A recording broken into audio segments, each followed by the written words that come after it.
नमस्कार। स्वागत आप सभी का। आज वीडियो में आपसे बात होगी बीएचयू की। बीएचयू का जो नोटिफिकेशन जो सुबह डिस्कस किया था आपसे एएमयू और बीएचयू को लेकर, उसमें से एक के विषय में आ चुकी है सारी इन्फॉर्मेशन। बीएचयू में कब होगा एग्ज़ाम, कितनी है सीटें, क्या है सिलेबस, कैसे बनेगा, सोनॉप्सिस क्या रहेगा, इंटरव्यू का, प्रपोजल का क्राइटेरिया और साथ साथ क्या है फीस, कहाँ और किस सिटी में आप दे सकते हैं एंट्रेंस एग्जामिनेशन और किसको नहीं देना है एंट्रेंस एग्जामिनेशन, कैसे रहेगा मॉक टेस्ट का शेड्यूल, कैसे आप हो सकते हैं मॉक टेस्ट में, एमफिल और पीएचडी में और इंटीग्रेटेड पाठ्यक्रम में, सभी की जानकारी इस वीडियो में आपको मिलेगी। ठीक है। और जो कोई जानकारी अगर मैं आपको देने वाला हूं उसको लेकर कोई सवाल हो तो बीएचयू और मुझसे दोनों से कर सकते हैं। दोनों ही समाधान देने का प्रयास करेंगे और कोई जानकारी एक्स्ट्रा जानना चाहते हैं तो भी कमेंट करके पूछ लीजिएगा, लेकिन सवाल को अपने स्पष्ट लिखिएगा। किस विश्वविद्यालय के किस पाठ्यक्रम या किस विषय में आप जानकारी चाहते हैं उसको कमेंट बॉक्स में ठीक से लिखिएगा।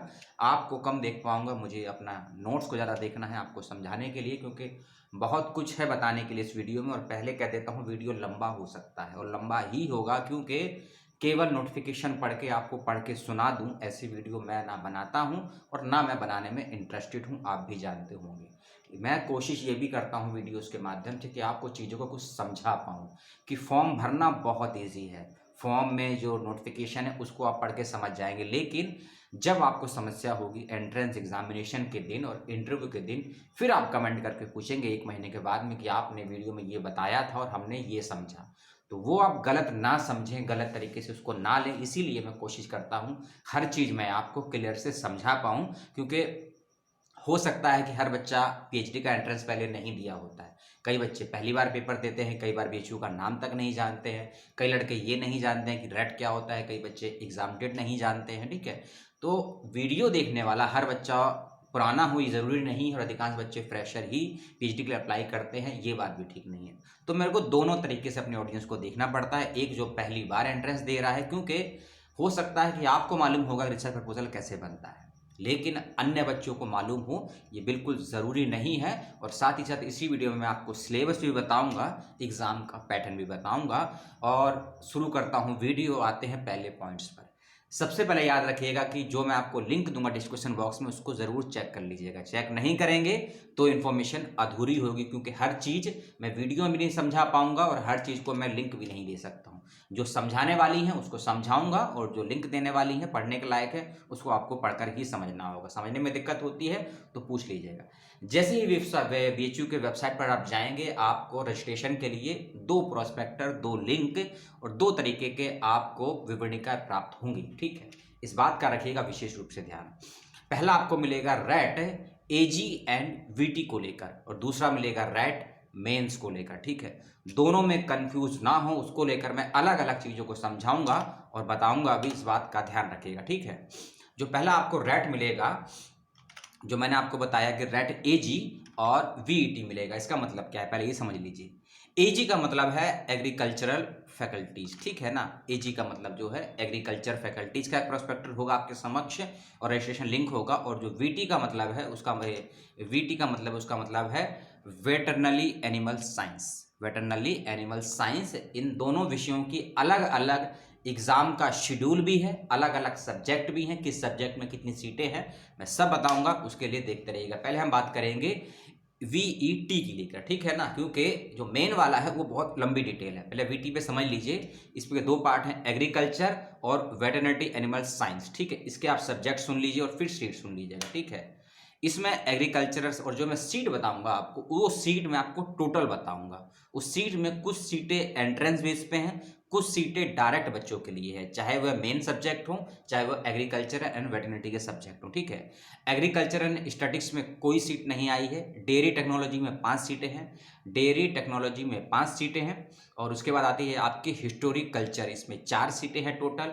फिर आपकी आती है प्लानेट साइकोलॉजी, इसमें 1 सीट है। बायो, फिर उसके बाद आपका आता है ये जेनेटिक एंड प्लांटेशन बाइंडिंग, इसमें 9 सीटें आई हैं। फूड टेक्नोलॉजी में 5 सीट हैं टोटल।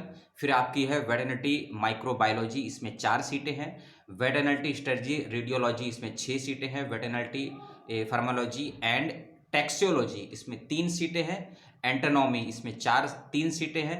फिर है साइकोलॉजी एंड बायोकेमिस्ट्री 6 सीटें हैं। वेटरनिटी इसमें 4 सीटें हैं। एनिमल न्यूट्रिशन में इसमें 4 सीटें हैं। जेनेटिक ब्रांडिंग इसमें 4 सीट है। फिर है आपका प्रोडक्शन मैनेजमेंट 7 सीटें हैं। प्रोडक्शन टेक्नोलॉजी 4 सीटें हैं।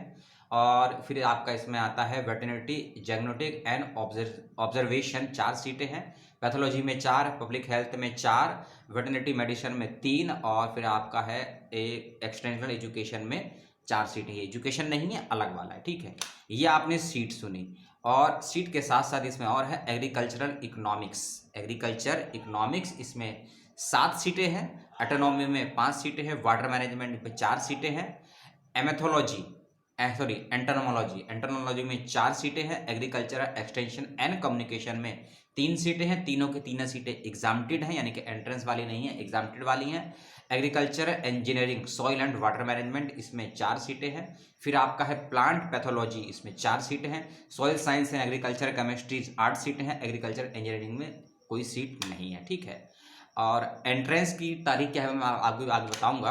अब आप सीटों को समझ लीजिए दूसरे विषय से मतलब रेट वाली, क्योंकि पहले सबसे पहले आपको सीट समझना जरूरी है, उसके बाद मैं आपको और डेट्स के बारे में बताऊंगा क्या मतलब है आपके समक्ष डेट्स का। और डेट्स खासकर 1 फरवरी, 22 फरवरी और 10 मार्च, 12 मार्च और 19 मार्च। इन 5 डेट्स को याद रखिएगा। 5 डेट्स का क्या मतलब है मैं आपको आगे बताऊंगा।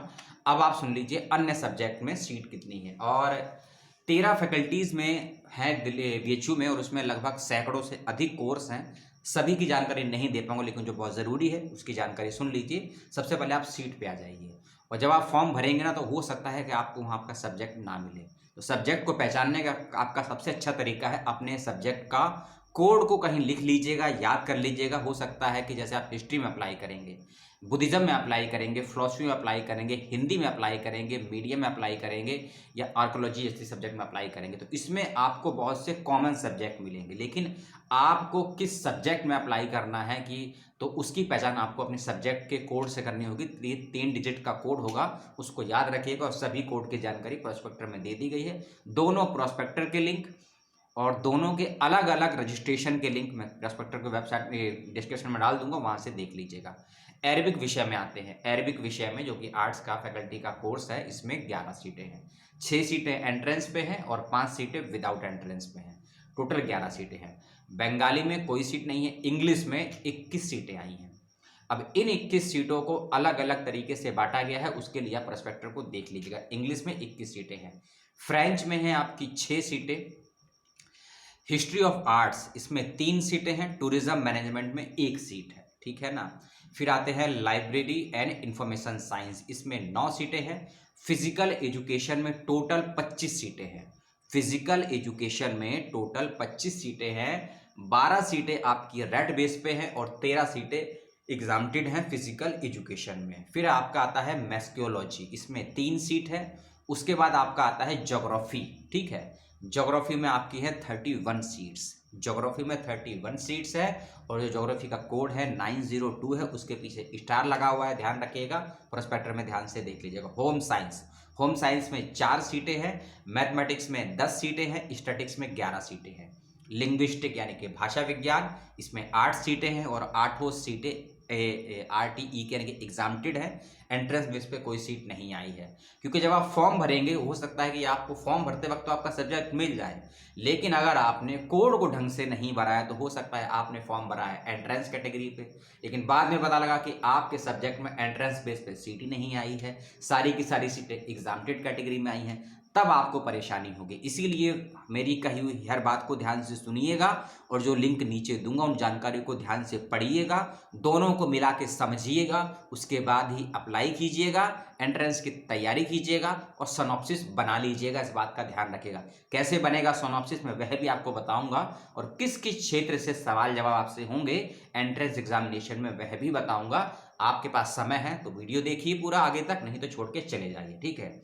हम थे लिंग्विस्टिक पे। लिंग्विस्टिक में 8 सीटें हैं। 8 की 8 सीटें एग्जाम्प्टेड है, एंट्रेंस बेस पे कोई सीट नहीं आई है। संस्कृत डिपार्टमेंट में आई हैं 20 सीटें 20। उसके बाद है पाली एंड बुद्धिस्ट स्टडीज। इस सब्जेक्ट के बच्चे भी ध्यान दें। पाली एंड बुद्धिस्ट स्टडी एक तरीके का, दो तरीके से निकलते हैं, एक उसमें निकलता है फिलोसफिकल बेस पे और एक निकलता है लिटरेचर बेस पे। तो जो मैं आपको अभी बता रहा हूं, इस सब्जेक्ट का कोड याद रखिएगा 845, और इस सब्जेक्ट में आई हैं 12 सीटें, 12 की 12 सीटें एग्जामिनेटेड हैं, इस बात का ध्यान रखिएगा। उर्दू सब्जेक्ट में टोटल 12 सीटें हैं। AIHC यानी कि archaeological Indian history and culture and इसमें आई हैं टोटल 27 यानी कि 27 सीटें आई हैं। जर्नलिज्म एंड मास कम्युनिकेशन इसमें 4 सीटें आई हैं। ठीक है, सीटों को नोट करते रहिए, फिर आप नहीं तो कमेंट करके पूछेंगे कि हमको सुनाई नहीं पड़ा, समझ में नहीं आया। नेपाली भाषा, नेपाली भाषा में आई है 1 सीट, तमिल में 4 सीटें हैं, रशियन, चाइनीज और कन्नड़ में कोई सीट नहीं आई है। रशियन लैंग्वेज, चाइनीज लैंग्वेज और कन्नड़ भाषा में कोई सीट नहीं आई है, इस बात का ध्यान रखिएगा। ठीक है, अब चलते हैं अगले सब्जेक्ट पे, भोजपुरी एवं जनपथिया अध्ययन। भोजपुरी एवं जनपथिया अध्ययन में 10 सीटें आई हैं। जर्मन भाषा में 8 सीटें आई हैं। पर्शियन में आई हैं 18 सीटें। तेलुगु में कोई सीट नहीं है। मराठी भाषा में आई हैं 6 सीटें। ठीक है ना, मराठी में 6 सीटें आई हैं। स्टैटिस्टिक्स का मैं आपको बता चुका हूँ, 20 सीटें हैं टोटल। मैथमेटिक्स में 11 सीटें हैं। और उसके बाद है IPR में टोटल 7 सीटें हैं। फिलॉसफी में आई हैं 19 सीटें, इस बात का ध्यान रखिएगा। अब चलते हैं अगले सब्जेक्ट पे। आप सोच रहे होंगे मैं भाई सीट ही बता रहा हूँ, अभी तो मैं आपको किस सब्जेक्ट में कितनी सीटें हैं ये बता रहा हूँ, उसके बाद चलेंगे अगले पोर्शन पे।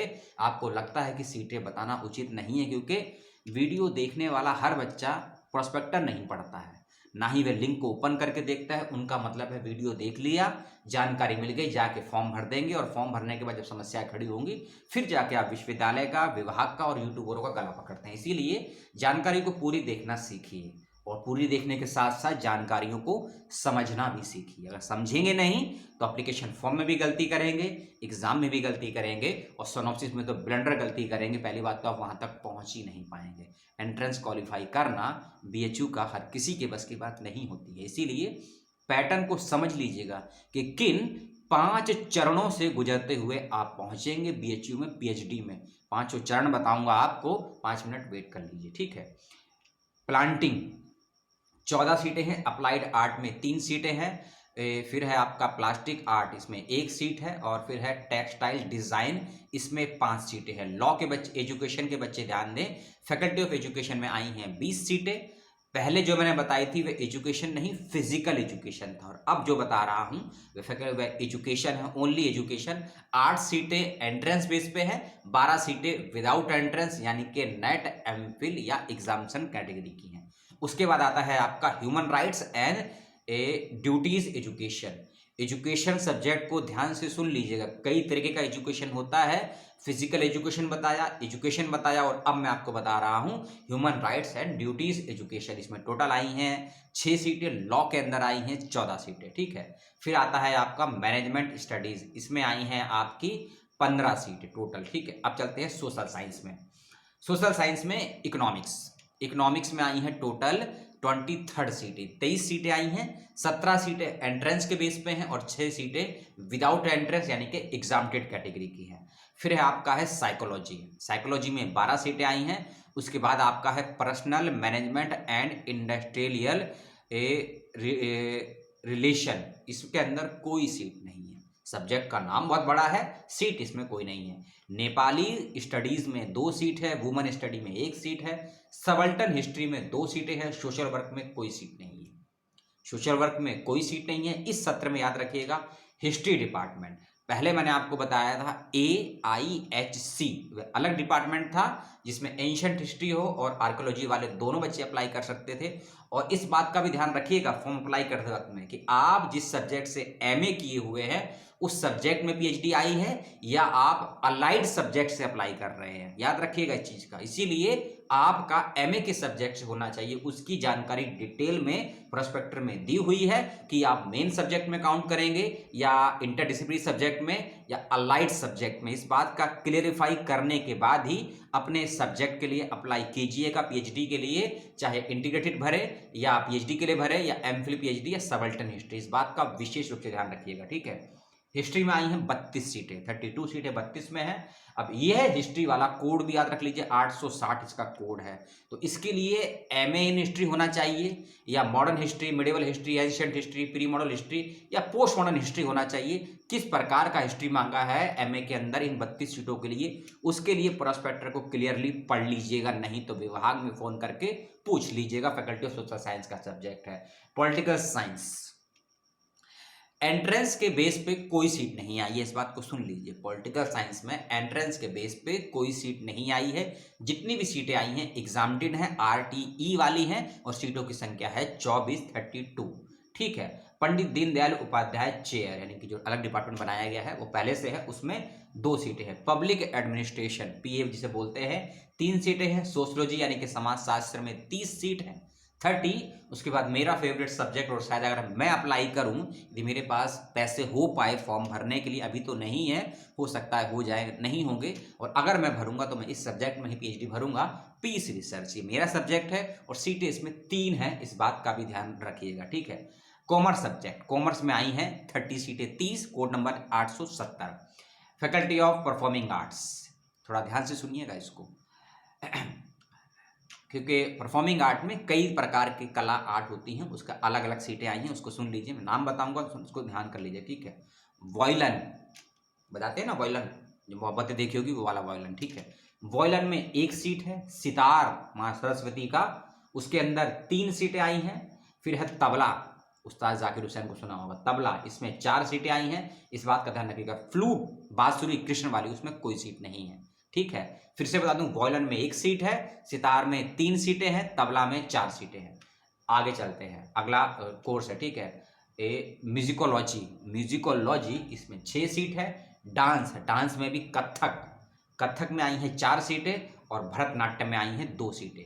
अब आगे चलते हैं, शुक्ल यजुर्वेदा में 6 सीटें आई हैं। कृष्ण यजुर्वेदा में 4 सीटें हैं। सामवेद में 0, ऋग्वेद में 2, व्याकरण में 4, साहित्य में 7, और साहित्य का मतलब हिंदी साहित्य नहीं है, ये याद रखिएगा। जब मैंने साहित्य बोला तो इसको ना हिंदी साहित्य समझिएगा ना संस्कृत साहित्य समझिएगा। फैकल्टी सुन लीजिए, फैकल्टी ऑफ संस्कृत विद्या धर्म विज्ञान, फैकल्टी ऑफ संस्कृत विद्या धर्म विज्ञान। इस विभाग का नाम सुन के कुछ याद आया होगा आपको, 2018 में क्या घटना घटी थी बीएचयू में। इसी विभाग में ज्वाइनिंग हुए एक प्रोफेसर को लेकर, उस पर नहीं जाएंगे। ठीक है। उस विभाग का नाम है, उसी विभाग का एक सब्जेक्ट है साहित्य, जिसमें 7 सीटें हैं। आगम, आगम तंत्रा, ये जैन आगम नहीं है, इस बात का भी ध्यान रखिएगा, क्योंकि और ये तमिल साहित्य को भी हम आगम साहित्य बोलते हैं, ये वो वाला भी आगम नहीं है। आगम तंत्र अलग है। कोड नंबर 689, सीटें इसमें है 4। धर्म विज्ञान में 4 सीटें, धर्म शास्त्र में 6 सीटें, मीमांसा में 4 सीटें, जैन दर्शन में है 3 सीटें। अब समझिए, और है बौद्ध दर्शन, इसमें 3 सीटें। जब मैंने आपको पहले बताया था पाली एंड बुद्धिज्म, वह मैंने आपको बताया था लिटरेचर वाला सब्जेक्ट, जिसमें सीटें मैंने 6 बताई थी। और जब मैं अब बोल रहा हूं आपसे, ये फिलॉसफी वाला जैन दर्शन और बुद्धिज्म वाला जैन दर्शन है। दोनों के कोड अलग अलग है। बुद्धिज्म का कोड है 698 और जैनिज्म का कोड है 691। दोनों ही सब्जेक्ट में अलग अलग 3-3 सीटें आई हैं। फिर चलते हैं आगे, वेदांता। वेदांता में 1 सीट है। फिर उसके बाद है शाक्य योजना, 1 सीट है। पश्चिम नयान में कोई सीट नहीं। नयान विविष्काम में 1 सीट है। ज्योतिष ज्ञान में 8 सीट है। ज्योतिष फिर इसमें है ज्योतिष फलित में 4 सीटें। फैकल्टी ऑफ साइंस, इसमें आप चलते हैं। फैकल्टी ऑफ साइंस में फिजिक्स में 100 सीटें आई हैं। केमिस्ट्री में 120, जियोलॉजी में 21, और जियोलॉजी ब्रैकेट में लिखा ज्योग्राफी, जियोलॉजी और जोलॉजी 15, बॉटनी में 24, कंप्यूटर साइंस में 16, बायो केमिस्ट्री में 13 सीटें हैं। जियो फिजिक्स में 29 सीटें हैं। बायो इन्फॉर्मेशन में 1 सीट है। होम साइंस में 4, मैथमेटिक्स में 11, स्टैटिक्स में 19। मैथमेटिक्स और स्टैटिक्स पहले भी आए थे। वह आर्ट्स के अंदर कुछ सीटें होती हैं मैथ और स्टैटिक्स की, और यहाँ जो सीटें मैथमेटिक्स और स्टैटिक्स की वह साइंस फैकल्टी की, याद रखिएगा। फिर आपका है साइकोलॉजी, कोड नंबर 953, 12 सीटें हैं। ज्योग्राफी में 31 सीटें हैं। बायो टेक्नोलॉजी में 17 सीटें हैं। मॉस्कुलर एंड ह्यूमन जेनेटिक में 4, ईवीएस एनवायरमेंटल स्टडीज में आपकी 2 सीटें हैं। अप्लाइड माइक्रोबायोलॉजी में 2 सीटें हैं। ठीक है, इस बात का ध्यान रखिए। अब चलते हैं आयुर्वेदा। अब सोच रहे होंगे हिंदी विषय नहीं आया है, हिंदी की हर जगह समस्या होती है। इस हिंदी की बिंदी ने हर किसी को ये समझा दिया है कि बिंदी का महत्व क्या होता है। चाहे हिंदी विश्वविद्यालय वर्धा हो, चाहे दिल्ली हो, हर जगह के बच्चे परेशान हैं और बीएचयू के बच्चे भी परेशान रहने वाले हैं। क्यों, मैं आगे बताऊंगा, ठीक है। सिद्धांत दर्शन में 0 सीट है। यार सीटें तो बहुत ज़्यादा है, कितना मैं पढ़ूँ आपके समक्ष। आप यार प्रोस्पेक्टर देख लीजिएगा, लेकिन सीटें नहीं बताऊंगा तो भी आपकी समस्या हो जाएगी, ठीक है। मैं नहीं बताता। अब कुछ डेट्स पे बात करता हूँ, किस सब्जेक्ट में कितनी सीटें भैया देख लीजिएगा, ठीक है। हिंदी वालों के लिए मैं विशेष रूप से आगे बता दूंगा। 22 फरवरी 2021 लास्ट डेट है फॉर्म को जमा करने की। इस बात को ध्यान से सुन लीजिए या कहीं लिख लीजिए, ठीक है। और ये 22 फरवरी 2021 सभी के लिए लास्ट डेट है, चाहे वो एग्रीकल्चर वाले बच्चे हों, ठीक है, या वेटनिकल वाले बच्चे हों, या वे सभी बच्चे हों जिन्होंने एमफिल के लिए एग्जाम अप्लाई किया है, या रेट के लिए, या फिर इंटीग्रेटेड कोर्सेज के लिए। सभी के लिए ऑनलाइन फॉर्म जमा करने की प्लस फीस के साथ फॉर्म जमा करने की लास्ट डेट है 22 फरवरी 2021। समय नहीं दिया गया है। अगली डेट को नोट कर लीजिए, 10 मार्च 2021। 10 मार्च 2021 को आप अपने अपने सब्जेक्ट का मॉक टेस्ट दे सकते हैं। एक लिंक मिलेगा या वेबसाइट पर आपको जानकारी मिल जाएगी, कुछ हो सकता है वीडियो बना दूं उस पर। 10 मार्च को अपने अपने सब्जेक्ट का मॉक टेस्ट जरूर दे दीजिएगा।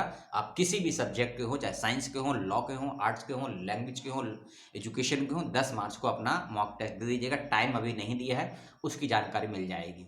12 मार्च 2021 को आप सभी बच्चे अपना अपना एडमिट कार्ड को डाउनलोड कर लीजिएगा, ठीक है ना। और वर्धा महाराष्ट्र के बच्चों के लिए अच्छी खबर है, इस बार बीएचयू ने अपने एंट्रेंस एग्जामिनेशन का एक सेंटर वर्धा में भी दिया है। क्योंकि हिंदी विश्वविद्यालय के आसपास जो बच्चे रहते हैं उनको समस्या है कि उनको नागपुर जाना पड़ता था एंट्रेंस के लिए। इस बार एक सेंटर यूजीसी नेट की तरह बीएचयू ने भी वर्धा में दे दिया गया है। अब आपका नसीब है कि आपको वो सेंटर मिलता है या नहीं मिलता है, इसलिए जल्दी से जल्दी फॉर्म को अप्लाई कर दीजिएगा। एंट्रेंस एग्जामिनेशन की डेट और इंटरव्यू की डेट, इसको भी नोट कर लीजिए। और टाइमिंग जरूर ध्यान से, मैं आपको टाइमिंग बताऊंगा अभी, ठीक है ना। 19 मार्च 2021 सभी सब्जेक्ट का, चाहे इंटीग्रेटेड हो, चाहे रैट हो, चाहे पीएचडी हो, सभी सब्जेक्ट का examination entrance paper exam date को छोड़कर 19 मार्च को है। और सुबह 9 से लेकर 5 बजे के बीच में आपके पेपर होंगे आपके सब्जेक्ट के अकॉर्डिंग। इस बात का विशेष रूप से ध्यान रखिएगा। जो बच्चे रैट से हैं, ठीक है, यानी कि रिसर्च एंट्रेंस टेस्ट उन्होंने अप्लाई किया है पीएचडी के लिए, वे सभी बच्चे ध्यान दें। उनकी प्रवेश परीक्षा का टाइमिंग है दोपहर 2 बजे से लेकर 4 बजे के बीच में, ठीक है ना। और जिन बच्चों ने MPhil and PhD integrated course के लिए अप्लाई किया है उन बच्चों की प्रवेश परीक्षा का समय है सुबह 9 से लेकर 11 बजे के बीच में। और वह बच्चे जिन्होंने केवल एमफिल के लिए अप्लाई किया है उनका है टाइमिंग सुबह 9 से 11 के बीच में। इस बात का ध्यान रखिएगा। और जो उसके बच्चे थे ना एग्री वाले, बिजनेस वाले, उन बच्चों का जो समय है वह भी सुबह का रखा गया है, ठीक है। इस बात का विशेष रूप से ध्यान रखिएगा। अब चलता हूं मैं आपसे सिलेबस को लेकर, ठीक है ना। थोड़ा ध्यान से सुन लीजिएगा, इसको नहीं सुनेंगे नहीं समझेंगे फिर समस्या आपको कि मुझे तो होनी नहीं है, ठीक है। पहला पेपर जो आपने देंगे, क्योंकि 2 पार्ट में पेपर होता है, आप सभी जानते हैं इसके अंतर्गत, ठीक है। ए और बी में ए वाले पे चलते हैं और उसके 5 पार्ट है। पेपर नंबर 1 उसके 5 पार्ट सुन लीजिए। पहले आपको उसमें पेपर 1 में को पास करने के बाद ही मौका मिलेगा सेकंड पेपर में जाने का। सेकंड पेपर से मतलब आपको इंटरव्यू तक पहुंचाया जाएगा। और पहले पेपर में जो कम से कम क्वालिफाई मार्क्स रखा गया है वह रखा गया है 35%। इस बात का ध्यान रखिएगा, ठीक है। आपको 100 क्वेश्चन पूछे जाएंगे प्रवेश परीक्षा के लिए, ठीक है। और 2 घंटे का समय मिलेगा आपको। और वह 100 क्वेश्चन जो आपसे पूछे जाएंगे, है ना, उसमें नेगेटिव मार्किंग है या नहीं, बहुत बच्चों को इस समस्या रहती है। तो याद रखिएगा नेगेटिव मार्किंग है, नेगेटिव मार्किंग है, इस बात को ध्यान रखिएगा। और हर सवाल के सही होने पे 3 अंक मिलेंगे और हर सवाल के गलत होने पर 1 अंक काटा जाएगा। टोटल पेपर में आपके 100 क्वेश्चन होंगे, 300 नंबर का पेपर होगा, 2 घंटे का पेपर होगा। नेगेटिव मार्किंग 1.4 की नहीं है, 1 की है। 1 क्वेश्चन गलत होने पर 1 अंक कटेगा, 1 क्वेश्चन सही होने पर आपको 3 अंक दिए जाएंगे, ठीक है ना। इस बात का रख लीजिएगा विशेष रूप से ध्यान। 40% क्वेश्चन पहले पेपर में आपसे पूछे जाएंगे मेथोडोलॉजी को लेकर, जो प्रविधि होती है ना शोध की, उसको लेकर आपसे 40% क्वेश्चन पूछे जाएंगे। उसके भी अलग अलग पार्ट है, उसको लिख लीजिए, नोट कर लीजिए। फंडामेंटल ऑफ रिसर्च पहला unit, problem of formulation, research design, quantitative and qualitative research, methodology, data analysis, interpretation of data, इनके DI बोलते हैं, पेपर राइटिंग, और फिर है इंसाइक्लोपीडिया को कैसे यूज करते हैं उसके टूल, और मास्टर्स का जो आपका सिलेबस है सबको लेकर। मास्टर्स जिस सब्जेक्ट से किया है उससे संबंधित 60% क्वेश्चन करे जाएंगे, और मेथोडोलॉजी रिसर्च का जो एरिया है उसको लेकर 40 क्वेश्चन किए जाएंगे, 40% क्वेश्चन किए जाएंगे। और 100 क्वेश्चन है, इसका मतलब 40% का मतलब 40 क्वेश्चन ही होंगे, इस बात का ध्यान रखिएगा, ठीक है ना। ये चीज़ों को दिमाग में डाल लीजिए। इन 100 क्वेश्चनों में यदि आप 35% या उससे अधिक अंक लाते हैं तो आपको क्वालिफाई समझा जाएगा। इस चीज़ को भी समझ लीजिएगा आप, और समझ लिया होगा, ठीक है। अब चलते हैं इसके दूसरे पार्ट पे, इंटरव्यू को लेकर। इंटरव्यू 50 नंबर का है, इसको भी कई हिस्सों में बांटा गया है, उसको भी सुन लीजिए। पहला आपका होगा कि 25 नंबर आपके इंटरव्यू के हैं, पर्सनल इंटरव्यू के 25 नंबर के, अपने आप को कैसे प्रेजेंट करेंगे आप, पहली चीज। और फिर 25 नंबर का आपका है रिसर्च प्रपोजल, यानी कि सनॉप्सिस।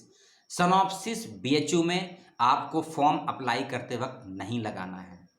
जिस दिन आपका इंटरव्यू होगा उसी दिन आपको ऑन द स्पॉट बैठकर अपना सिनॉप्सिस लिखना होगा।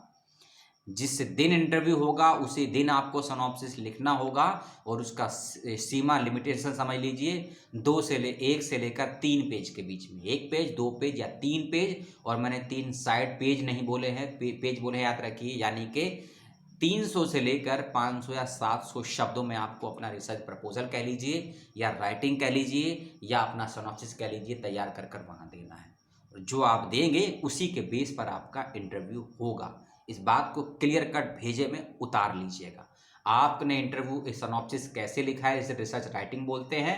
आपका प्रेजेंटेशन का कितना है, आपने एंट्रेंस एग्जामिनेशन के पार्ट 1 में कितना क्वालिफाई अंक प्राप्त किया है, इन तीनों को मिलाकर आपका सिलेक्शन होगा। इस बात का विशेष रूप से ध्यान रखिएगा। और इन सब के बाद जब इंटरव्यू आपका हो जाएगा और फाइनल रिजल्ट नहीं आएगा, याद रखिएगा, उससे पहले आपको BHU में ही किसी ना किसी टीचर से, फैकल्टीज मेंबर से अपने को कंसल्ट करवाना होगा कि आप उनके अंडर PhD करना चाहते हैं या करना चाहती हैं, क्या वो आपको कराने के इच्छुक हैं। उनको आपको कंसल्ट में लेना होगा, समझाना बुझाना होगा, अपना पक्ष उनके समक्ष भी हो सकता है, इंडिविजुअल रूप में भी आपको रखना पड़े, ऐसा उसमें बोल्ड अक्षरों में लिखा गया है, ठीक है, प्रोस्पेक्टर में। उसको भी आप देख लीजिएगा, ठीक है।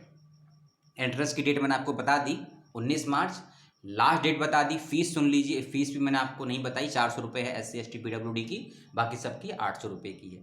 19 मार्च का याद रखिएगा एंट्रेंस एग्जामिनेशन है, आप चाहे किसी भी सब्जेक्ट से हो। और एक बात और सुन लीजिए, एक बच्चा एक ही सब्जेक्ट में अप्लाई कर सकता है, क्योंकि एंट्रेंस एक ही दिन होना है, समय अलग अलग है। ये आपका नसीब है कि आपने 2 से 3 4 सब्जेक्ट में अप्लाई कर दिया, लेकिन अगर एंट्रेंस आपका एक ही समय पड़ गया तब क्या करेंगे आप, फिर आपको छोड़ना पड़ेगा। इसलिए जो आपका बेहतरीन सब्जेक्ट है, जिसमें अपने आप को आप 100% नहीं 110% प्रेजेंट कर सकते हैं, लिख सकते हैं, पास हो सकते हैं, उसी में कीजिए अप्लाई।